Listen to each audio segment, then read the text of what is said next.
Please help me welcome His Excellency, Mr. Kafeero from the nation of Uganda.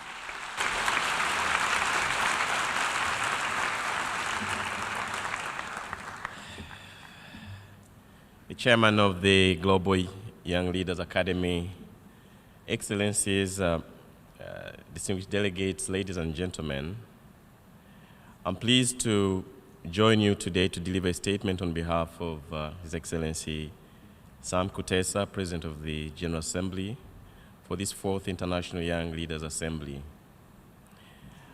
I welcome all of you who are here for the first time, and I commend the partners and co-sponsors who have extended their efforts and resources towards this noble initiative. Ladies and gentlemen, you are in the General Assembly Hall at a momentous time for the United Nations. As was said earlier, this is the 70th anniversary of the United Nations. And 70 years ago, we had 51 member states that were members of this organization. Today we have 193. This particular year we'll be having, and we've already had events to commemorate the day of this anniversary, and many more are going to come. But fundamentally, we've had key processes this year. The first process has been the financing for development. The second is the post-2015 development agenda, which was mentioned a little earlier. And the third is the climate change, which will be hopefully an agreement will be adopted by leaders in December in Paris. Now, for you to be here at the United Nations is significant, and for a reason. In this hall where you sit, and there are many other conference halls within this building, you have representatives of all these 193 countries. They spend a lot of their time dealing with common issues, common challenges, and common problems that face our planet. And what is unique about the United Nations is the fact that all the countries of this world are represented here. But it provides that unique opportunity for representatives to deal with these common problems and find common solutions. And later on, as I make the statement, I'll point out some of the important key milestones that have been achieved through the collaborative work of member states, large and small, and as diverse as can be. So I'm very honored and privileged to be here before you. I was quite surprised to see that so many of you are here for the very first time. But as was said earlier, I think this is a journey, this is a road that you've started, and I can only hope and pray that through your hard work and commitment, many of you will be representing your countries, your communities in the United Nations. Since its inauguration in 2012, the International Young Leaders Assembly has hosted many young leaders like yourselves, including students and young professionals from around the world. This program provides a unique opportunity for you to engage with global institutions, such as the United Nations, and to reflect on strategies and approaches to drive positive change in your communities. As you discuss this year's theme, vision, service, and entrepreneurship as the foundations of moral and innovative leadership, I will touch on two aspects, namely service and moral leadership. So what does service and moral leadership mean for young leaders today? Leaders that are moral aspire to serve and build capacities of others. They do not strive to further their own interests and power. Moral leadership is driven by a profound sense of ethics and values in the pursuit of a greater goal. Moral leadership challenges all leaders, young and old, to lead by example, to hold themselves to a high moral standard, and to be accountable to the people they serve. The complexity of our global challenges calls for a new generation of moral leaders. We need innovators, problem solvers who can inspire positive change in their societies.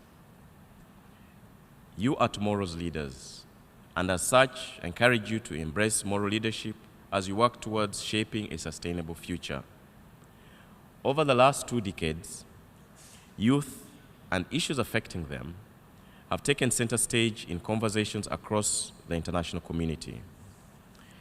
In the United Nations General Assembly, we've had many voices recognizing the great potential of youth to contribute to peace and sustainable development.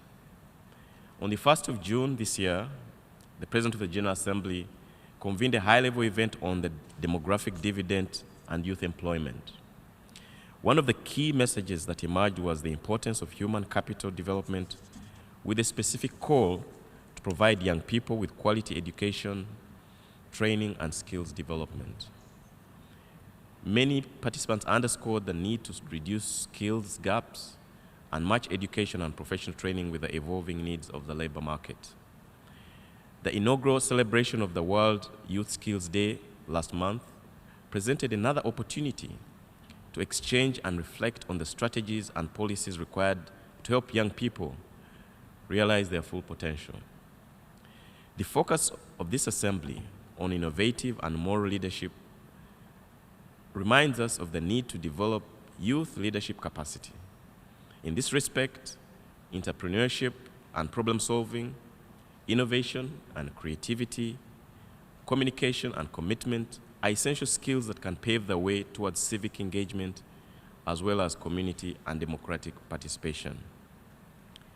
These are leadership attributes I encourage you to develop so that you can have a voice in decision-making processes. 20 years ago, member states adopted the World Programme of Action for Youth, YPA. From education to employment, from girls and women empowerment to health, the World Programme of Action for Youth is a policy framework with practical guidelines to improve the well-being of youth and support their full participation in society.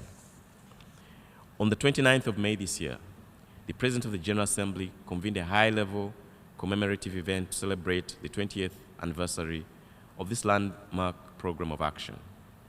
The meeting was an opportunity for member states and relevant stakeholders, including youth representatives, to take stock of progress made in the implementation of the program of action.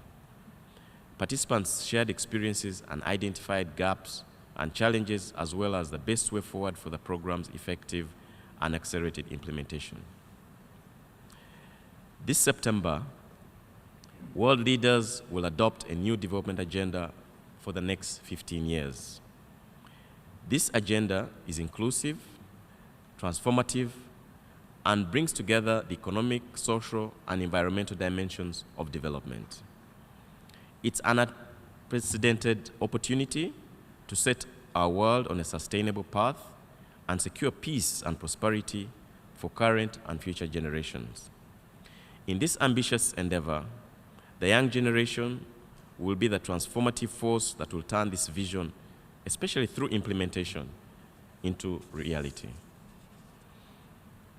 As we are about to usher in a new development, a new era of development, I call on all of you, young leaders, to be true, conscientious, and committed to serve humanity with humility and distinction, for this is the essence of young leadership.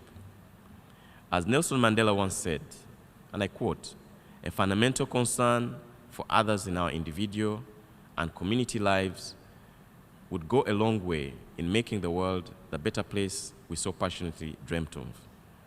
The opportunity for your generation is now. I thank you all for your attention.